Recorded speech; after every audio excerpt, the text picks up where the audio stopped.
Hey guys, you've heard of the Young Turks podcast because you're listening to it right now. But make sure that you subscribe and give it a 5-star rating if you like it. Thank you for listening. All right, welcome to the Young Turks. Cenk Uygur, Kasparian with you guys. Lots of news to get to. Don't miss any part of the show. tyt.com/join to become a member. Don't miss a minute of it or our dozens of shows. Go. What do you got, Anna? All right. Representative Steve King from Iowa has a long history of saying things that most people who can think for themselves would deem racist. And we're gonna show you examples of that in just a minute, but during a recent interview with the New York Times, King couldn't understand why white nationalist was something offensive. In fact, he was quoted as saying in this Times piece, white nationalist, white supremacist, Western civilization, how did that language become offensive?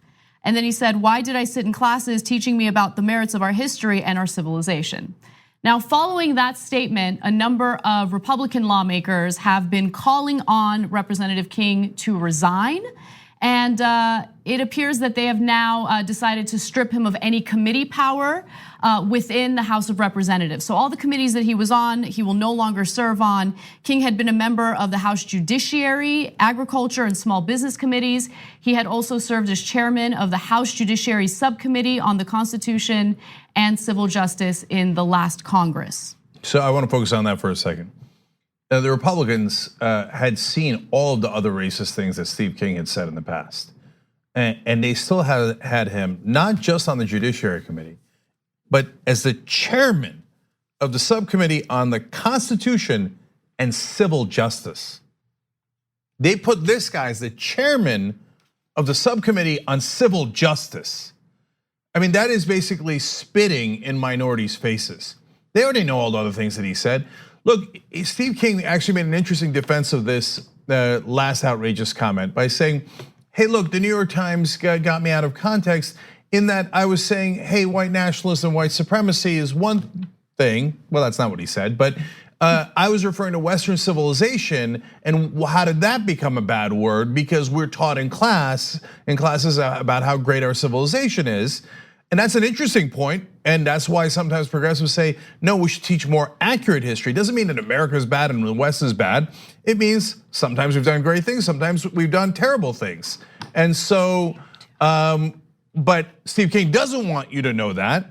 So he's saying, look, I was just referring to Western civilization because we don't teach that white nationalism and white supremacy is good in classes. Okay, that'd be an interesting defense if it was not for the rest of the context that we're about to show you. Steve King has made one racist comment after another, and this time he got his hand caught in the cookie jar. So I think what the Republicans get upset at people like Steve King for is not for being racist, but for exposing the rest of them for agreeing to all those policies anyway, but just not saying the racist words. That's why they're so annoyed with Steve King. Yes. We were doing all these wonderfully discriminatory policies in the first place, and now Steve, you're gonna go expose it by actually naming it. And he can't help himself. I think that following Trump's election, he has felt emboldened to be a lot more open about his white supremacy. And so we're gonna give you all the examples that we've seen throughout the years that prove who Representative King really is. And let's start off with this infamous video of King talking about the Dreamers and what their calves are like. Take a look. Parents brought them in, it wasn't their fault. It's true in some cases, but they aren't all valedictorians. They weren't all brought in by their parents.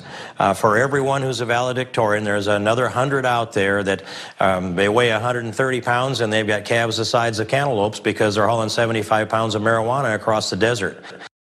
So he characterizes most of the Dreamers as individuals who are trying to smuggle drugs across the border in their calves because they have calves the size of cantaloupes.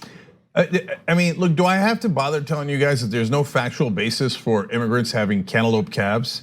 And that the only person who would make that up, remember the Dreamers were kids, are kids who are brought in by their parents. There's no evidence that any Dreamer was brought in by their parents dragging 75 pounds of marijuana in.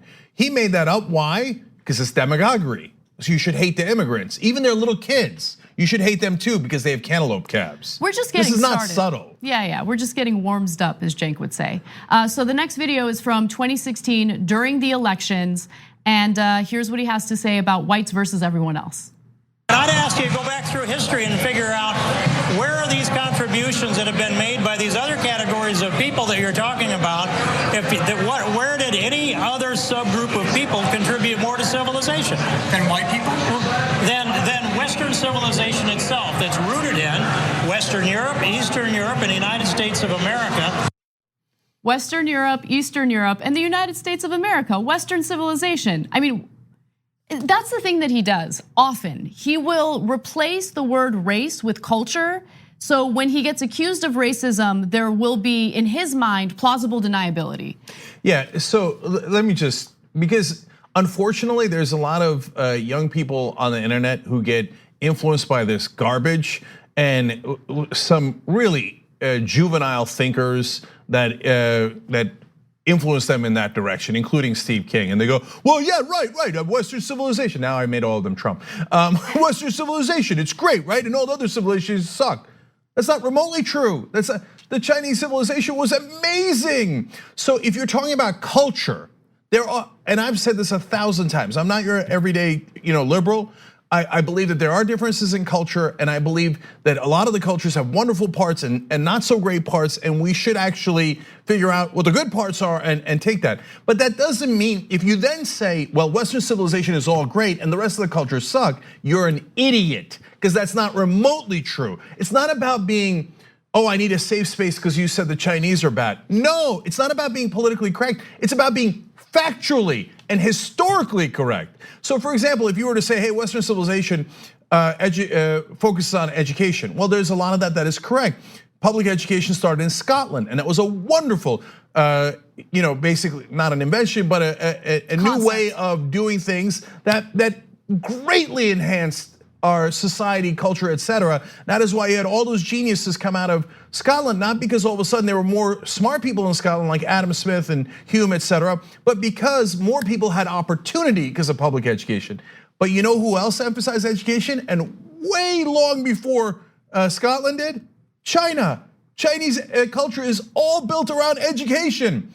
And then you go to Egypt. In Egypt, like they conveniently forget every other civilization that has done miraculous things.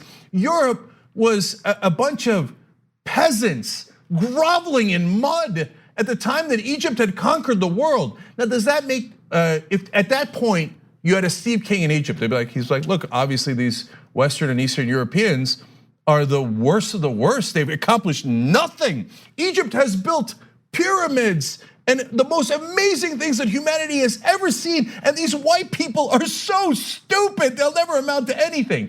And that would have been wrong, because different advancements in cultures are based on a lot of different things: politics, economics, geography, and the course of history. So at different times, Egypt, Rome, China, the Arabs, the Ottomans have all been, the Incas, the Mayas have all been dominant for different reasons. And they had great parts of their culture and they had terrible parts of their culture, all of them. But if you boil it down to race and me good Western civilization, all other ones bad, you're really incredibly unsophisticated. Plus, in the case of Steve King, racist, because he keeps saying, you see it in the clips, cantaloupe cabs over here, white Western civilization, awesome. One other thing that I wanted to quickly point out is that he is very supportive of the Confederate flag. In fact, he would display the Confederate flag in his office on his desk. He is a lawmaker from the state of Iowa. Okay, Iowa was part of the Union. So it has nothing to do with the Civil War. So why is a guy from Iowa all of a sudden supporting the South in the Civil War? There's only one reason. Why? Because he thought, oh, the cotton gin. God, I love the culture in the South because the cotton gin was so efficient. No, when you hang a Confederate flag and you're not from the South, you are saying, I like racism. I like the treasonous guys in the South historically that betrayed the United States of America and murdered American soldiers at a greater rate than any other war that we have ever had, any other opponent or enemy we have ever had. Why? To protect slavery. That is a declaration of your racism. I mean, and if you didn't know all that history and you thought, hey man, I watched Dukes of Hazzard and I thought General Lee, the car looked cool and I like the Confederate flag, and I'm a regular dude, I'm an accountant and I just didn't know, okay, that's one thing. If you're a politician whose job is to know and you rub it in people's face and you have all these other videos out there, I mean, really, we're having this conversation about whether Steve King's racist? We just gave you the tip of the iceberg when it comes to video evidence of his statements in regard to race and in regard to religion. So here is a video of Steve King. He was defending the use of the Confederate flag, and then he decided to defend the use of something else. When I go to Germany and they've outlawed the swastika, I look at them and I think, we have a First Amendment. That can't happen here in the United States because we're open enough. Wow. Okay, so look, guys, I believe in the First Amendment, and we defend it to the hilt in every case, including when the right wing say terrible things. So I believe it in principle, and so I would not ban the swastika here. Okay, but it is one thing to say, even though the swastika is as abhorrent a flag as you could possibly find, we still should not ban it. It's another thing to say, as Steve King just said, as you saw, I mean, I go to Germany, I don't know why they got the swastika banned. I don't know, maybe, we don't have it banned here because we're open-minded. Wait, open-minded to what? Open-minded to what? Murder of 13 million people under that flag and under that banner? Look, it's one thing to say, I protect offensive speech. It's easy to protect non-offensive speech. Even those scumbag Nazis that killed all those people, I will defend their rights. It's another thing to say, hey, I'm open-minded, why don't we have swastikas here? So he has this long record. I mean, we just gave you some of the examples. There's more out there, but if we were to do that, we would dedicate an entire show to it. So we're gonna move on to what the Republican said in regard to his New York Times interview. Now again, nothing else set Republicans off. They didn't speak out against Representative King. In fact, most Republicans would make excuses for him, defend him. And then now all of a sudden you have people like Mitt Romney, for instance, coming out aggressively against Representative King. Here's what he has to say. What was that conversation? It was about how those words got plugged into our dialogue, not when the words became offensive, which is what the technical interpretation of this is. How did that language become offensive? It's how did that offensive language get injected into our political dialogue? Who does that? How does it get done? How do they get by? I don't think there's a room for Steve King's comments in polite company or in the Republican Party or for that matter in Congress. I think he had to step aside and I think Congress had to make it very clear he has no place there. So essentially calling him to step down as a representative. So I'll say this, look, even though I think that the Republican Party has been doing this for decades, it's called the Southern Strategy. It was meant to appeal to racists in the South and to get them to switch from the Democratic Party, which they used to support, to the Republican Party, and it was stunningly successful. They did switch over. That is why the Republicans now control all the red states in the South. And it was based, and by the way, to give credit to the RNC, two different heads of the RNC, Republican National Committee, have apologized for the Southern Strategy because it was racist. And to this day, they still use code words, etc. The reason the Romneys and the Kings of the Romneys of the world get upset at Steve King and Donald Trump is they're like, you are revealing our ugly face. We are supposed to protect and hide that while we do the same exact things. Now, but to give them credit, it still matters to call out Steve King. It still matters to say, no, that's beyond the pale. Because that is also about our culture. You wanna talk about real culture, do we accept bald-faced racism, open racism, out of the closet racism, or don't we? So for Romney and Joni Ernst and so many others to come out and say, no, not acceptable, that's still a positive step. Yeah, so Representative McCarthy and Representative Steve Stewart also came out against King, denounced his statements, called for him to step down in some cases. And so you're right, I'm glad that they're finally realizing what's going on. But on a recent episode of No Filter, one I had yesterday, for a very long time, people like Ben Shapiro, even after watching and responding directly to some of the videos that I showed you today, he would make excuses for King. I don't know what it is about this recent New York Times interview that changed their mind, but I guess all it took was this particular quote to make them realize, yeah, let's believe who Steve King is when he tells us who he is. And the reason is because Ben Shapiro, Mitt Romney, et cetera, they don't mind the underlying racism. And bigotry. They don't mind it. They mind the fact that it was revealed. My God, Steve King, you're so unsophisticated, you're Trump level unsophisticated that you say, what's wrong with white supremacy? Well, then I gotta banish you, you idiot. Now, to give you, look, one last quote, because this is what Ben Shapiro, Mitt Romney, and all the rest thought was good enough. Steve King has said, we can't restore our civilization with somebody else's babies. Now, if it isn't about race, what do you mean somebody else's babies?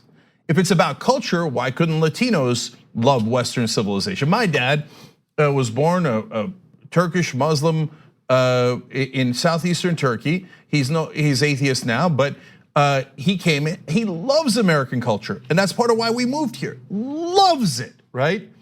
So, but what do you mean somebody else's babies? Well, I would be, I guess, somebody else's baby, right? And to Steve King, it doesn't matter how much I love American culture. It doesn't matter how much my dad believed in the American dream and moved his whole family here, because that's somebody else's babies. So obviously, he's talking about race. But that line was not enough. It was not enough, no.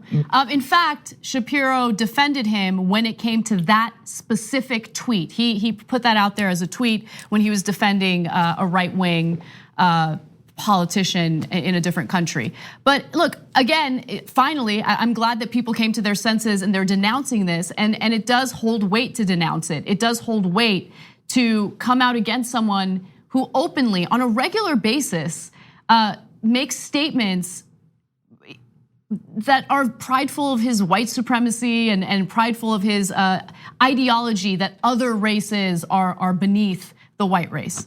Now, with that said, there's another element to the story that I want to touch on. Working in the news business, you come across various videos or tweets coming from representatives like Representative Steve King that make it abundantly clear what his ideology is on race. He has been making statements about race for years now, and he puts down Mexicans, blacks, Jewish people. He once defended the use of swastikas. And so it's curious that NBC did not want to refer to Steve King as a racist. In fact, their standards department put out a letter or a memo to the employees at NBC encouraging them to, quote, be careful to avoid characterizing King's remarks as racist. It is okay to attribute to others as in what many are calling racist or something like that. That was from Susan Sullivan, NBC's standards division department is where she works in. And Huffington Post reported on this because one of their staffers reached out to Huffington Post with this memo. And then after the Huffington Post wrote about it, they changed course, writing, quote, we revised our guidelines on Representative Steve King's comments. It is fair to characterize King's comments as racist and to point out that he has a history of racist comments and the context can be shared that others hold that view as well. Yeah, so this is the most extreme case of whataboutism, and both sides do it. You know, some people say supporting white supremacy is racism, and others say it isn't. But white supremacy is by definition racist. It says that whites are superior to other races. Now, before, Steve King had already made it abundantly clear when he was on MSNBC. He talked about how, well, what other culture has ever done anything good in the world? It's only Western civilization, Western Europe, Eastern Europe, and America that has ever done anything positive. And so that was clear. He said we can't restore our civilization with someone else's babies. That was clear. But for NBC and New York Times and all the other media organizations, no, not clear enough. But in this case, he said, what's wrong with white supremacy? And NBC's still like, yeah, but is he saying white people are superior to other races? Yeah, that's the definition. And so, but even then, no, some other people are calling it racist. So I think that there are two possibilities here as to why the Standards Division put out this memo. One possibility is that we all know that journalists and the mainstream media have this obsession with appearing objective, and oftentimes they mistake objectivity with neutrality. And so they might fear that calling it what it is and referring to Steve King's statements as racist might appear to be taking a position or having a bias. When, I mean, the facts are on the table. You see the same videos, you see the same content that we see on a regular basis.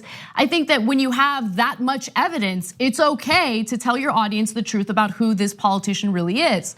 The other concern might be, I don't know, a possible defamation lawsuit. I don't. No way, no. But your second point is merited.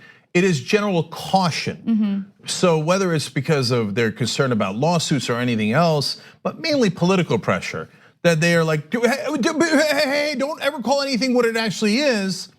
Make sure that you are politically correct rather than factually correct. So you want to talk about political correctness, this is it. And so I want to expand on what Anna was saying about neutrality and objectivity. It's not just that neutrality is the wrong standard. It is actually the opposite of objectivity. So when someone says, I'm in favor of white supremacy, where that whites are superior to other races, and you say, well, I can't tell if he's in favor of white supremacy. Some people say he is and some people say he isn't. That is a neutral position. But that is the opposite of the objective position. He just told you he's in favor of white supremacy. So you then change the truth, change the objective truth to make it neutral, which is a lie. And so that's a great, great trick that I don't know if it was the Republicans, the establishment, whoever, maybe it was an honest error, I doubt it, but that's okay, that unfortunately has been pounded in the heads of all of these journalists. Do not worry about the truth, be neutral to the truth. And that doesn't do your job, that's the opposite of being a journalist. I completely agree with you. And NBC News was the outlet that refused to do anything with Ronan Farrow's reporting on Harvey Weinstein. And I only bring that up because that was a giant mistake on the part of NBC. That was a huge story that they should have aired, especially with the overwhelming details and evidence that he had in that piece.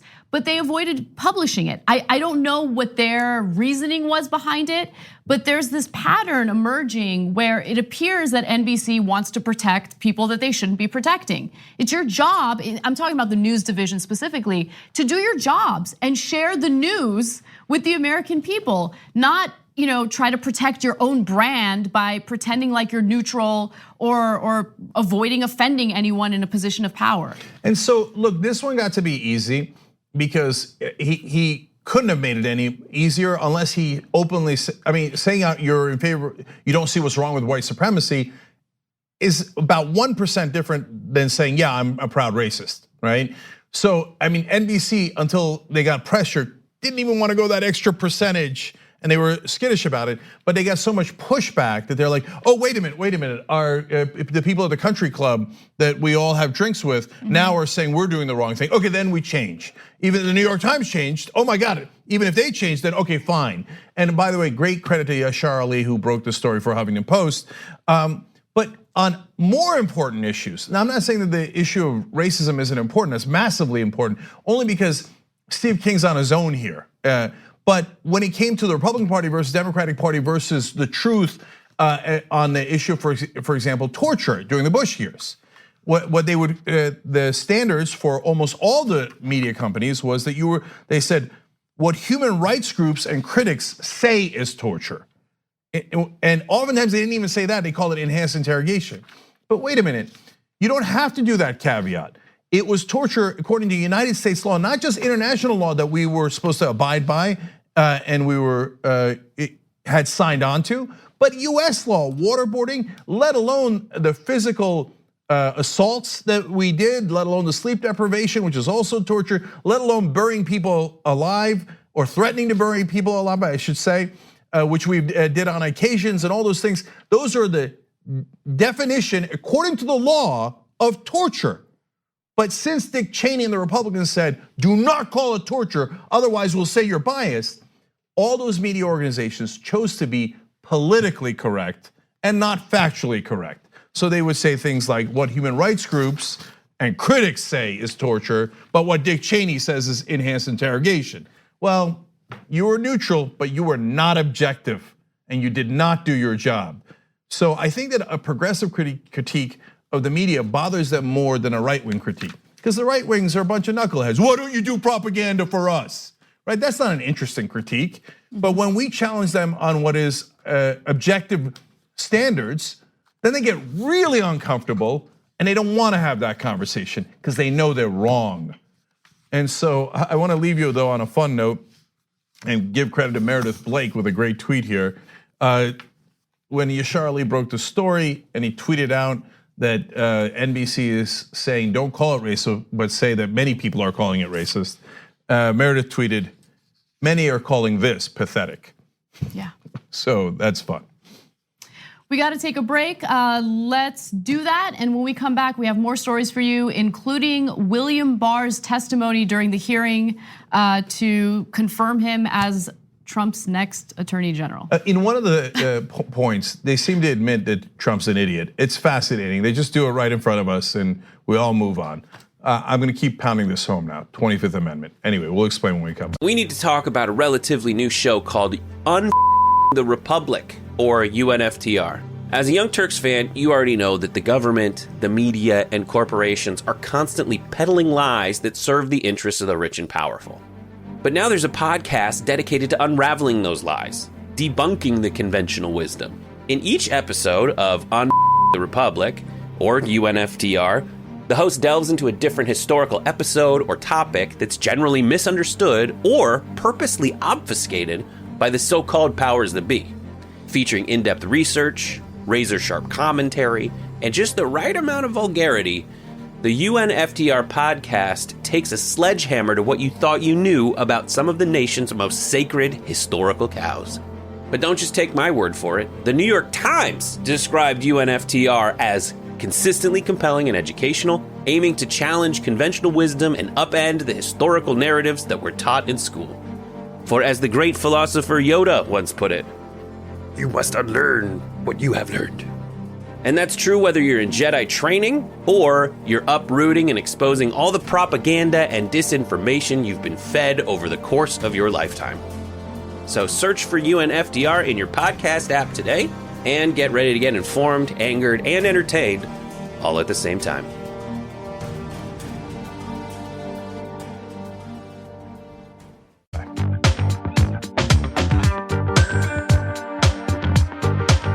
All right, back on the Young Turks, just a couple of comments here. Eclectic Miscellaneous says the irony is that Steve King doesn't realize that he's what's wrong with Western civilization.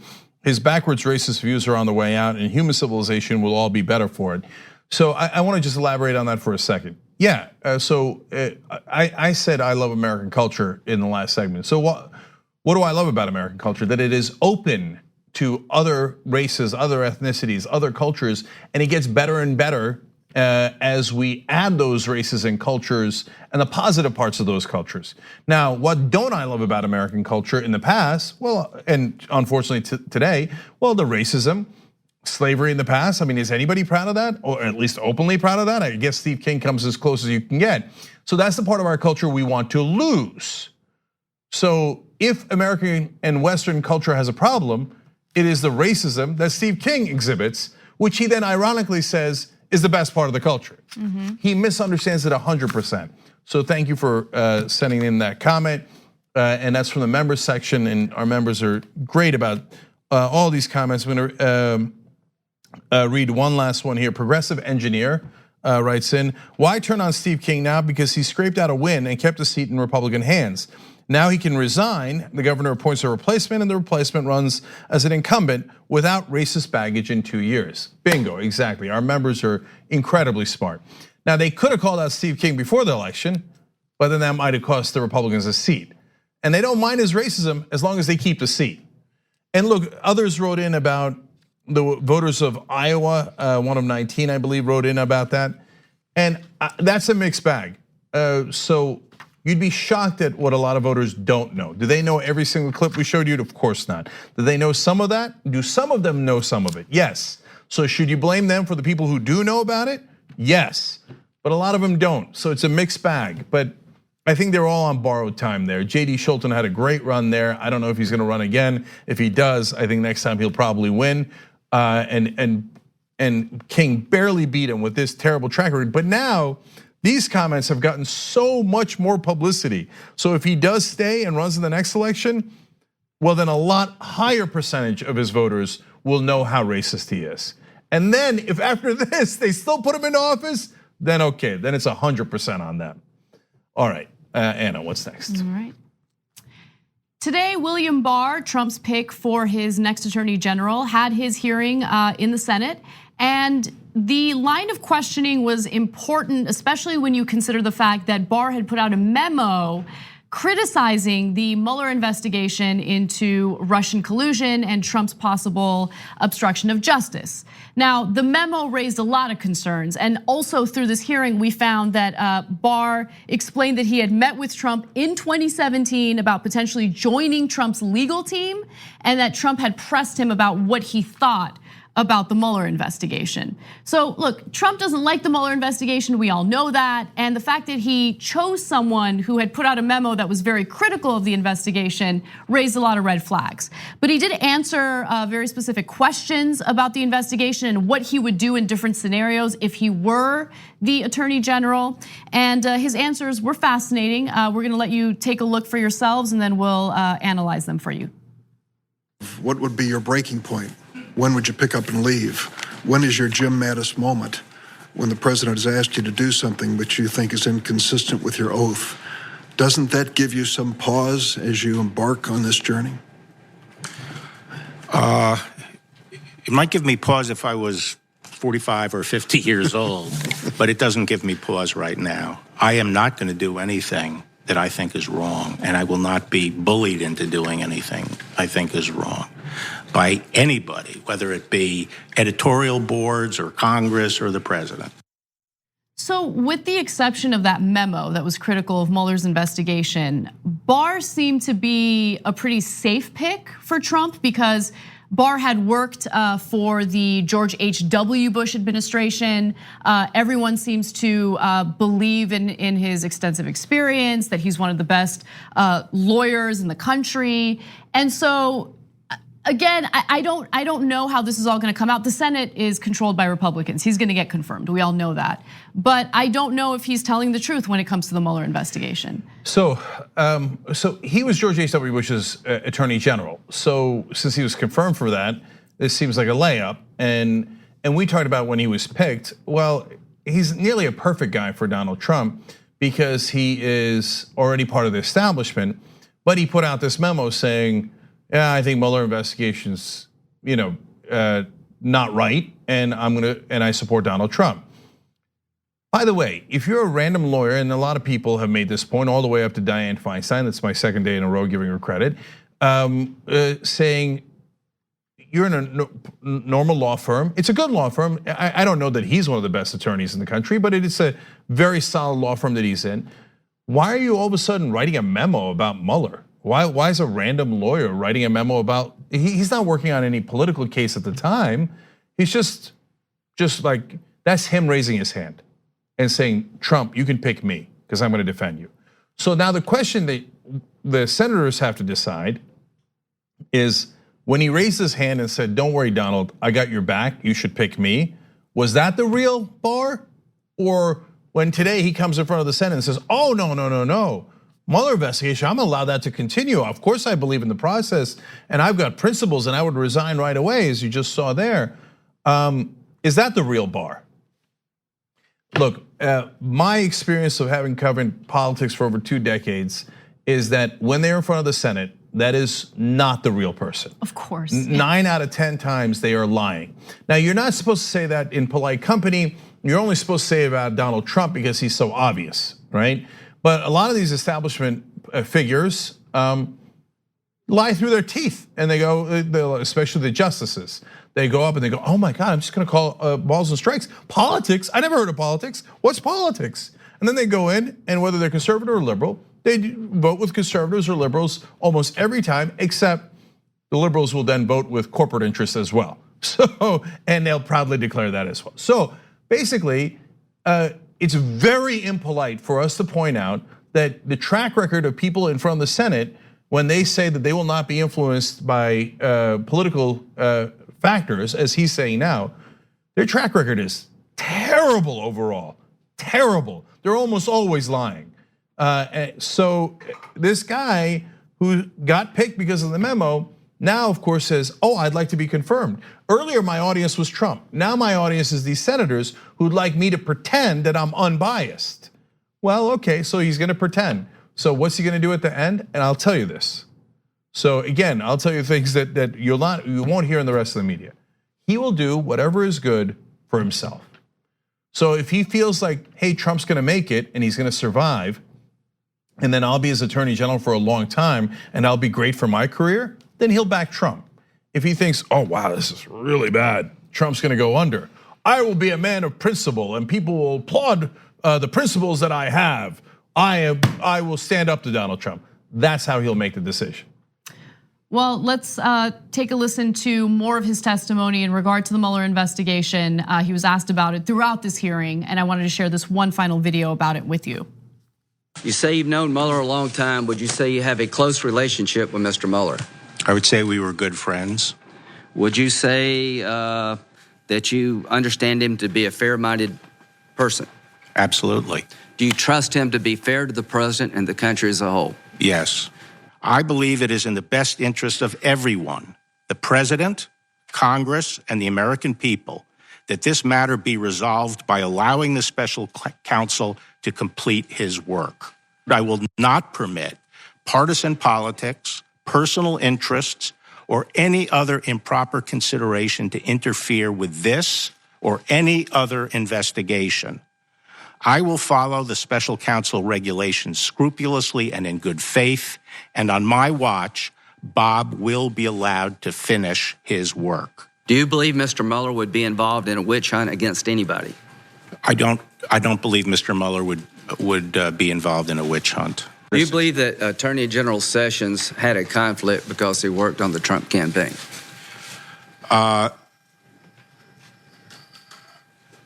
I'm not sure of all the facts, but I think he probably did the right thing recusing himself. So, God, these guys are so political. Can I add something to that? Yeah. The last statement in regard to recusing himself. So he was asked about whether he would recuse himself if ethics officials had recommended that he do so. And he made it clear that he would listen to their recommendation, but that he would ultimately make the final decision as to whether or not he recuses himself. I think that wording is telling.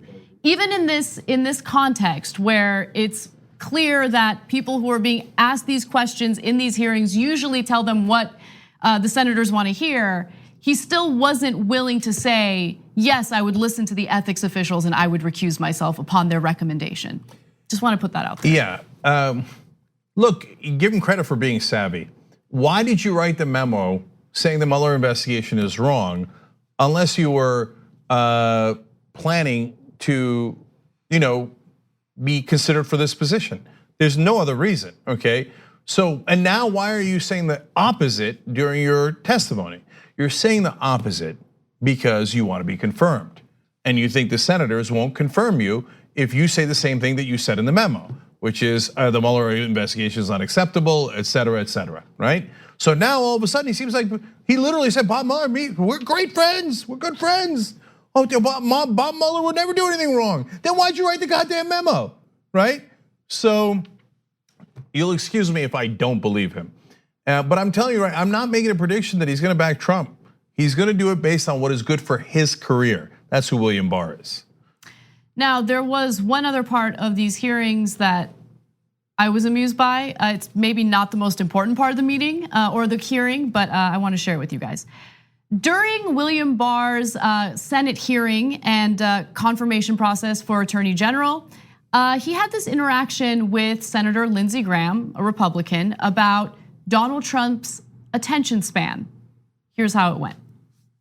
I talked to his staff and I said, I want to follow up and send something to Rod in writing, but is he a one-pager kind of guy or how much will he read? And the guy said he's like you. He doesn't mind wading into a dense Don't you legal think memo. President Trump is a one-pager kind of guy? Excuse me? President Trump is a one-pager kind of guy. I suspect he is. Okay, just remember that. Go ahead. Yeah. That is amazing. Like, That was such a weird admission. Right? Like, why did Lindsey Graham even bring that up? Trump's not going to be happy about any of these questions from Graham in that that sense. was amazing. They were just making fun of how dumb Trump is. Yeah. They just did it out in the open during this hearing that everyone's watching. Let's talk about it in the context of other professions.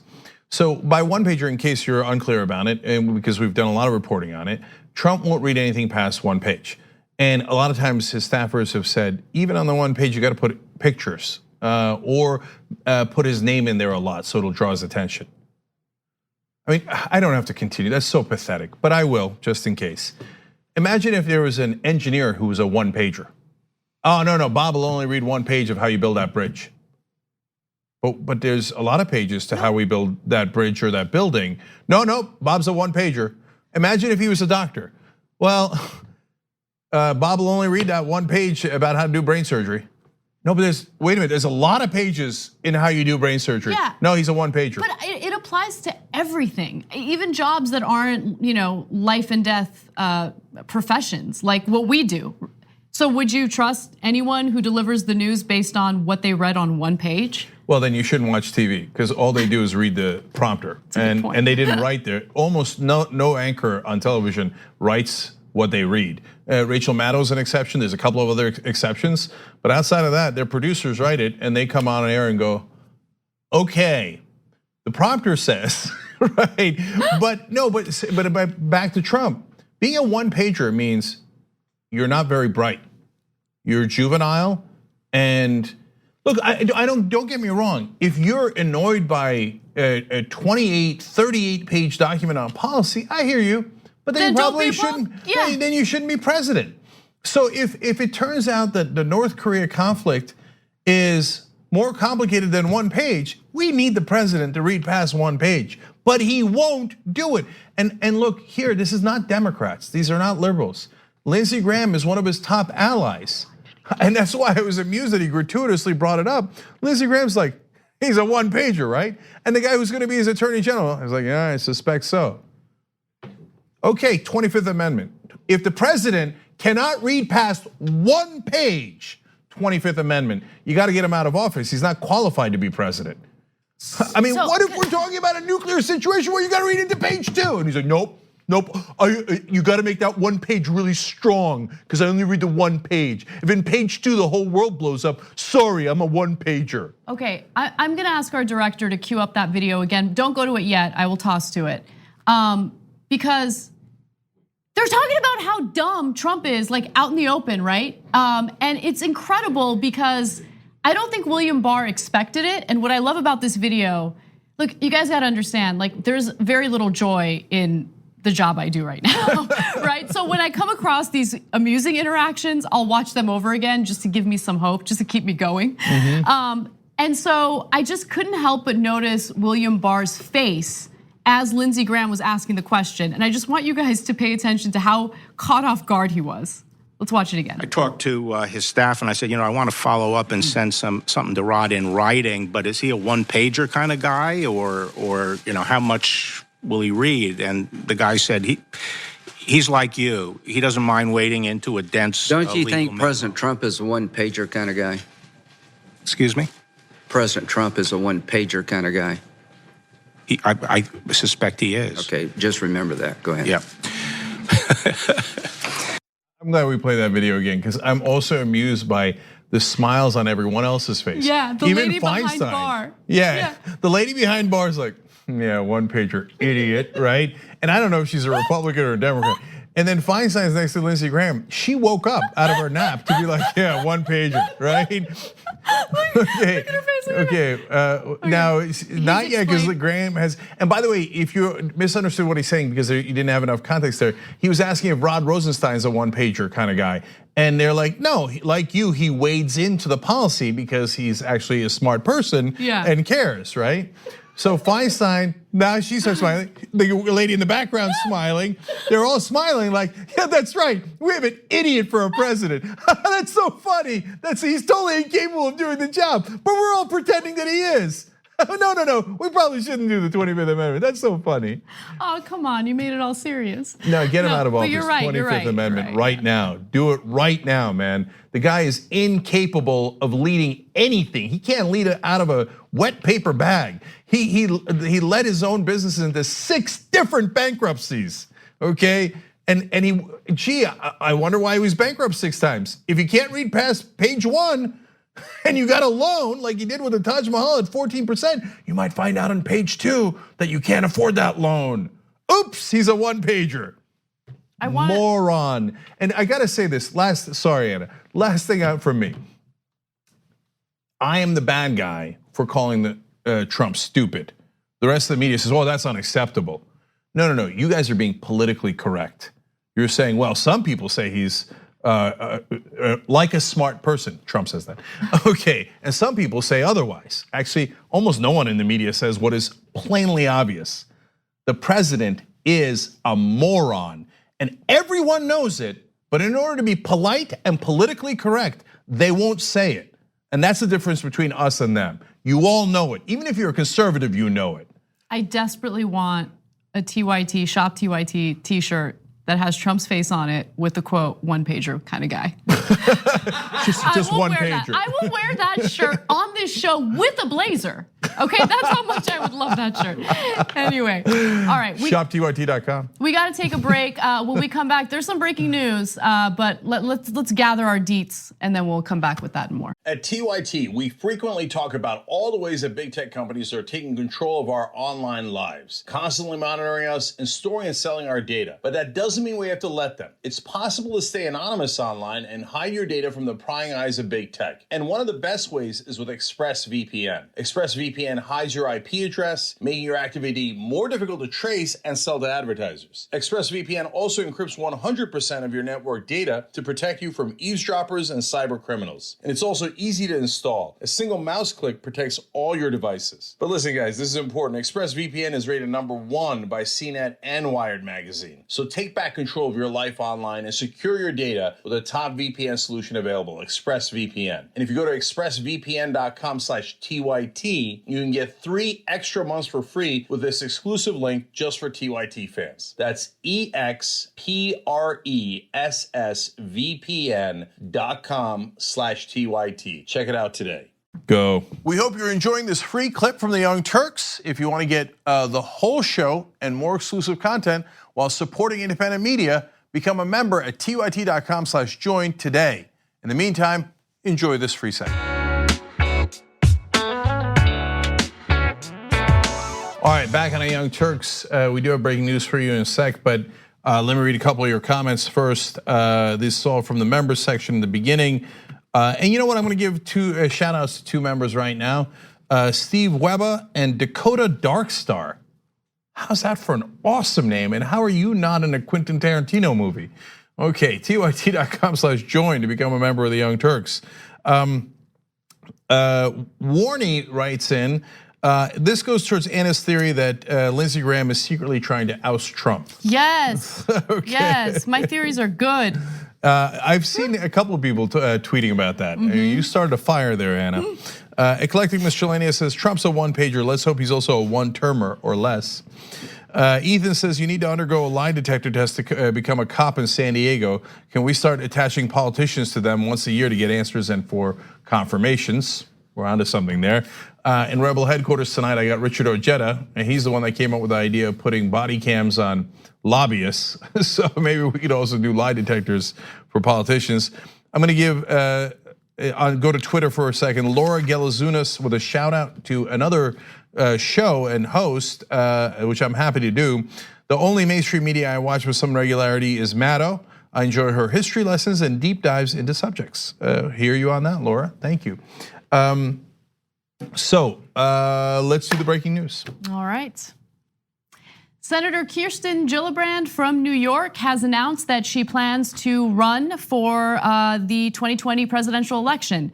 She did so during an appearance on Stephen Colbert's show, The Late Show. And she said, quote, "I'm going to run for president of the United States because as a young mom, I'm going to fight for other people's kids as hard as I fight for my own, which is why I believe healthcare is a right, not a privilege." She also said, "It's why I believe we should have better public schools for our kids. It shouldn't matter what block you grow on. I believe that anybody who wants to work hard enough should be able to get whatever job training they need to earn their way into the middle class." Now, just a quick note on healthcare. Back during Obama's administration, when he was pushing for the Affordable Care Act, Kirsten Gillibrand did in fact join the so-called Blue Dog Democrats in fighting him on that. And these are all things that will be hashed out as the primaries move forward. But I do also want to quickly make a note about the type of news alerts I received about her announcement. So if you just juxtapose what I'm about to read to you with what we've heard about Elizabeth Warren, Bernie Sanders, progressive candidates, you'll notice a pretty significant difference. So for instance, Vox's news alert said, quote, "Senator Kirsten Gillibrand, a longtime advocate for gender equality and Me Too, is forming a 2020 presidential exploratory committee." That sounds pretty positive. It was very positive, which is fine, okay. And the Washington Post, Senator Gillibrand to run for president. She enters the Democratic race with a focus on gender issues. I remember the same things that they said about Bernie Sanders. Bernie Sanders enters the 2016 race with a focus on fighting for the middle class and combating income inequality and fixing the problems in our country. Oh yeah, that's what they were all about, right? Or maybe they wrote over a sexist Bernie Sanders dares to run when he's obviously too old and has all these other problems in his past, right? Yep. So, and I said, look, Warren announced negative stories. Bernie Sanders has not even announced a negative story after negative story. And the list goes on when it comes to progressives. And I said, well, I said it on the show yesterday. Let's wait. Let's see when establishment figures announce, are they gonna get hit immediately with negative stories? And look at that. We have Gillibrand's more of an establishment figure. And already the headlines are glowing. Oh, Gillibrand has graced this race with her presence. On Bernie Sanders, my favorite line out of all the different hatchet jobs in just the last couple of weeks was, so much of the Democratic Party has already adopted his positions. So hasn't he become irrelevant by winning so much? What? How did you turn that into a disadvantage? It's incredible, it's incredible. So look, we'll see how this all plays out, but just based on the stories that broke today on her announcement, there's a lot of emphasis on gender equality and social issues. And those issues are important. I'm not trying to minimize that. But those issues are also the social issues that Democrats, establishment Democrats, are hyper focused on, so they don't have to focus on the harder questions. So corporate greed in America, income inequality. She did mention healthcare, so I give her credit for that. But universal healthcare, holding private insurance companies accountable. Those are things that people like Hillary Clinton did not focus on enough, and she relied heavily on the fact that she was a woman who was pushing for gender equality. We're seeing similar language from Gillibrand right now. It might change, but it's something to keep an eye on moving forward. Okay, so look, a lot of the candidates are complicated, and so I don't want people to oversimplify. So is Gillibrand bad on all the issues because she's an establishment Democrat? No, not at all. And I actually think that her fight to advocate for survivors of sexual violence is fantastic. And you might say, hey, that's a layup. That's pretty easy if you're a Democrat. But hey, she took it on and she did it. So give credit where credit is due. And that she's been on the right side on many issues. And lately she's come over the right side on even better issues, Medicare for all, not taking corporate PAC money, etc. So keep an open mind in that sense. But also at the same time, the mainstream media will be confounded. They're like, Why would any progressives have a problem with Kirsten Gillibrand? They can't understand it. So I'll explain it. And so they're not sure if she's being genuine. In Washington, saying that is just sacrilege. Are you saying that a politician might not be genuine? Yes, that is what we're saying. So let's clarify that. Okay, so why in Gillibrand's case would you be concerned about that? So there's small things, like they asked her, right? She was just in a Senate race, and right before the election, they asked her, well, it seems like you're gonna run for president, so are you gonna run for president or serve out your term? This is your 6-year term if you win this race. And so just 2 months ago, she said, I will serve my 6-year term. She wins the election, turns around, I will run for president right away and not serve my 6-year term. Well, okay, that's politician speak. So you didn't have to say that, you're gonna win that race anyway, but she can't help herself. So there's the hey, I'm for Medicare for all now, okay, and that's great. And then there's the platitudes, the Beto O'Rourke like, I'm a mom and then I'm gonna fight for other moms and other kids. That's great, but if you ask me, hey, if you're getting in the race, why would you get in the race? I'm like, I'm gonna get money out of politics. That's my job, that's my mission. There's corruption, we're gonna end the corruption, and then we're gonna get Medicare for all and Green New Deal. Not because I care about other dads. What does that mean? I care about the children. What does that mean? Why did you get into the race? So, okay, but most importantly, if you can say, hey, those things are small, everybody says they're gonna serve their full term and they never do, et cetera, right? But there's a big one, the fact that she was a blue dog Democrat. So now, people in Washington will think that they're savvy when they point out, but did you know, progressives, that she was in the 20th district in New York, which is a little bit more conservative, so it's a little bit more purple. And so she had to say, be in the blue dog Democrats and be a moderate Democrat. And then when she ran for senator in all of New York, which is far more progressive, then she had to pretend to be more progressive. Yeah, we do know that. That's why she's pretending. Or we're worried that she's pretending. And so, but to them, that's savvy. No, it's not savvy, it's disingenuous. And so I don't know which Gillibrand we're gonna get. The blue dog Gillibrand or the progressive Gillibrand? If I was positive that she has the policy positions today that she says she has, and that she's gonna stick with them, then I would have very few issues with Kirsten Gillibrand. She's on the right side of a lot of the issues. But she came to that right side over the course of the last year, before she was a conservative Democrat. Now there's a guy in the race who's been on the right side for 40 years. Now look, I tell you that because it's not about attacking Gillibrand and should we ride her out of town? Should she not be a Democratic senator? No, I'm thrilled to have her as a Democratic senator, especially given her stated positions today.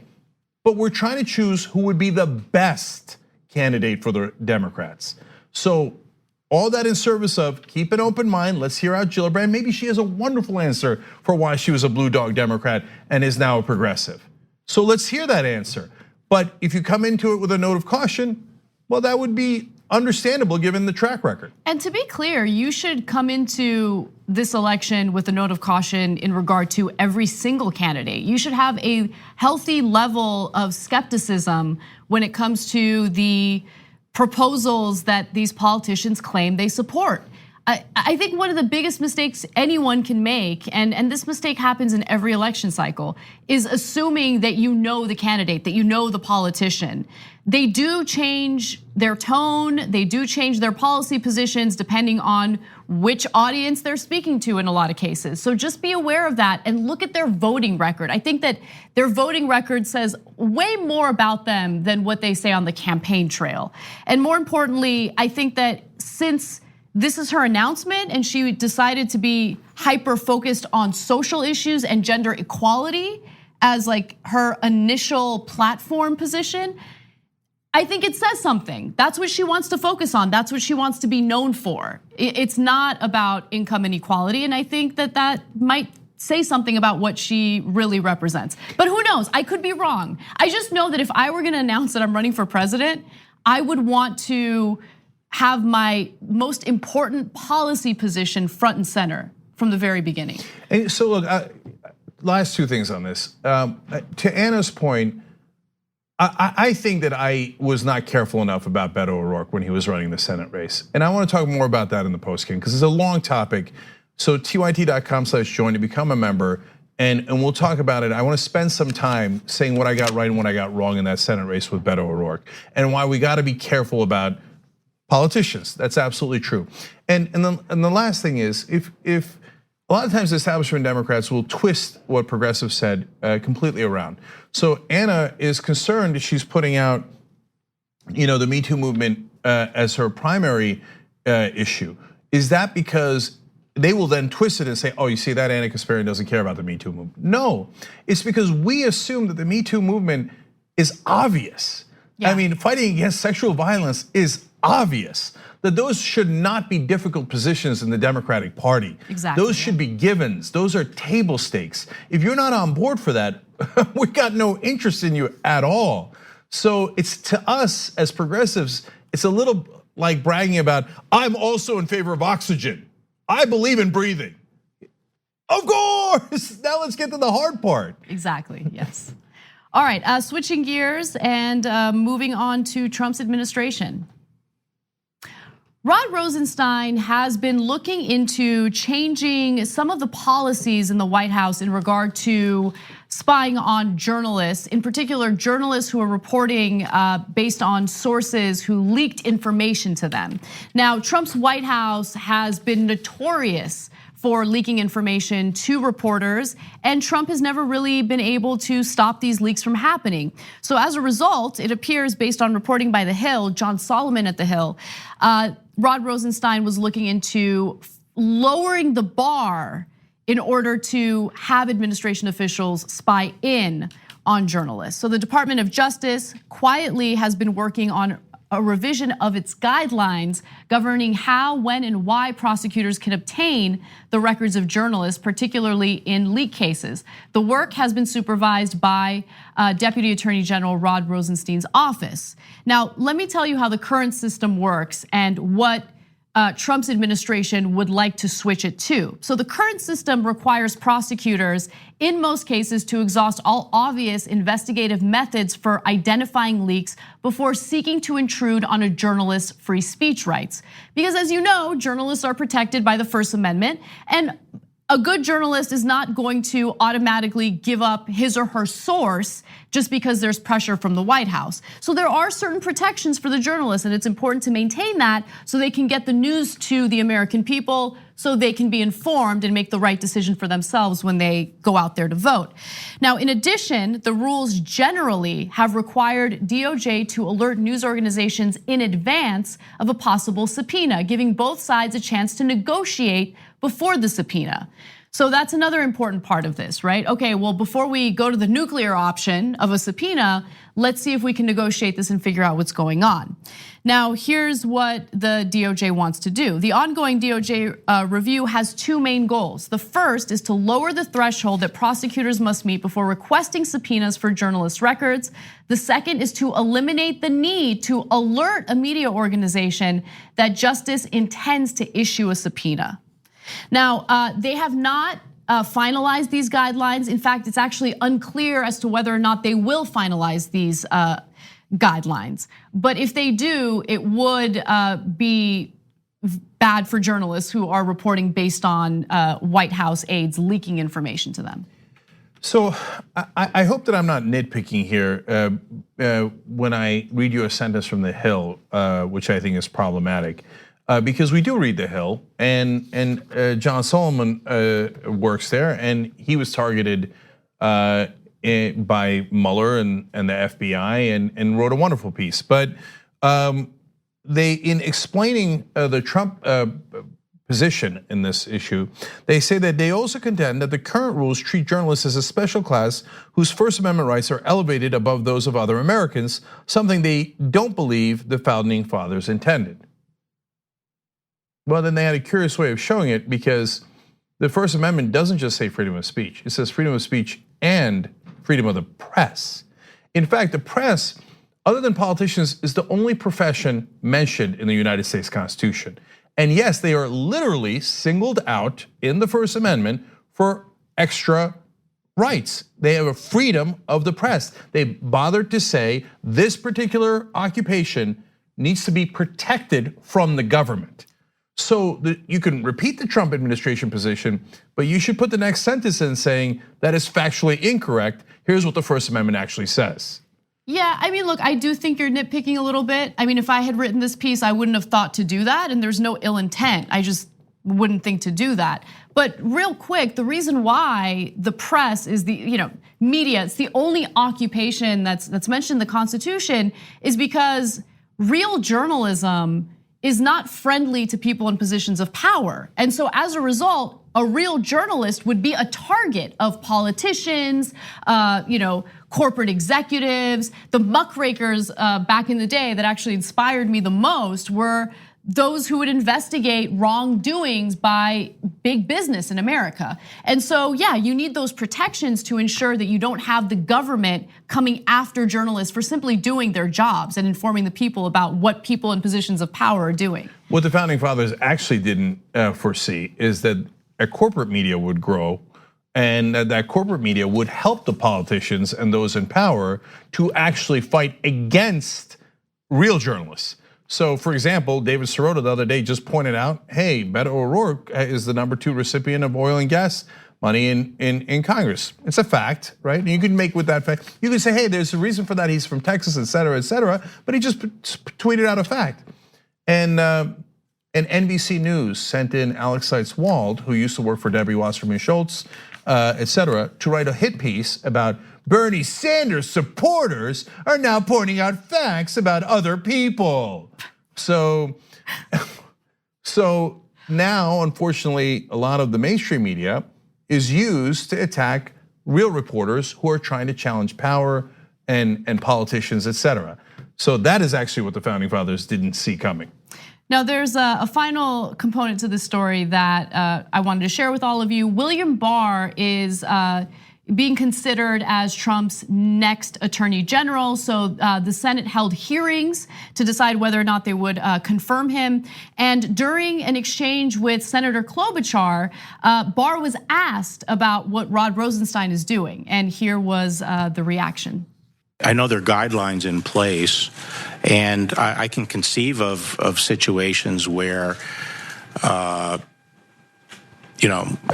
a last resort, and where a news organization has run through a red flag or something like that, knows that they're putting out stuff that will hurt the country. There might be there could be a situation where someone would be held in contempt. So yeah, that means, I'll jail journalists, definitely. There could be a situation where we are made uncomfortable by the press. Now, most of you are good boys and girls, and you don't make us uncomfortable, and we move forward, right? But if you reveal things that embarrass us, well, then obviously there's gonna be consequences. So that's a terrible answer by William Barr. And look, we are not partisan. We have a point of view, we're progressive, but we're not partisan. So I can tell you that Obama was terribly wrong on this issue. And he used the Espionage Act against reporters. So now it's become bipartisan consensus that, if a journalist reveals something that is uncomfortable to the people in power, you should consider putting them in jail. So Trump is happy to take that precedent and run with it. Now here's his nominee for Attorney General going, I might throw them in prison. We're gonna take a break, but our conversation about the media will continue because Claire McCaskill just got hired by a mainstream media outlet. We'll tell you which one, and she's not the only one. There's a bunch of other politicians that are getting jobs doing what journalists are supposed to be doing. Out of all the stories today, that's the one I'm most animated about. Let's put it that way. Okay, good. I thought you were gonna disagree with me, and I'm No. I will be animated when we return. Okay. Thanks for listening to the full episode of The Young Turks. Support our work, listen ad-free, access members-only bonus content, and more by subscribing to Apple Podcasts at apple.co/TYT. I'm your host, Cenk Uygur, and I'll see you soon.